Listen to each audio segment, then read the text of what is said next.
చెప్పండి సార్, ఎక్కడి నుంచి వచ్చారు, ఏం సమస్య మేము మీది? నాగర్ కర్నూలు జిల్లా వాసులం. మాల మహానాడు రాష్ట్ర కార్యదర్శిగా పాశ వెంకటేశం.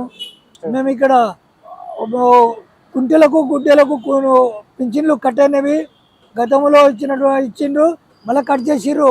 దాన్ని తిరిగి అసెంబ్లీలో ఆర్థిక శాఖ మంత్రి మరియు డిప్యూటీ సీఎం బట్టి విక్రమార్క గారు పింఛని ఇస్తామని చెప్పినందుకు ఆ పింఛన్లు మంజూరు చేయండి అని చెప్పిన మేము విజ్ఞప్తి కొరకు మాల మహానాడు రాష్ట్ర కార్యదర్శిగా మేము ఇక్కడ ఈయనకి వచ్చినాం. ఇచ్చిన పత్రం ఇచ్చినాం, కొంతమందికి అమలు చేసిండు.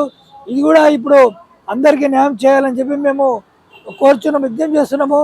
క్యాబినెట్లకు, ముఖ్యమంత్రి గారికి, డిప్యూటీ సీఎం గారికి, ప్రణాళిక అధ్యక్షుడు జి చిన్నారెడ్డి గారికి అందరికీ ధన్యవాదాలు. జై భీమ్, జై అంబేద్కర్, జై మాల.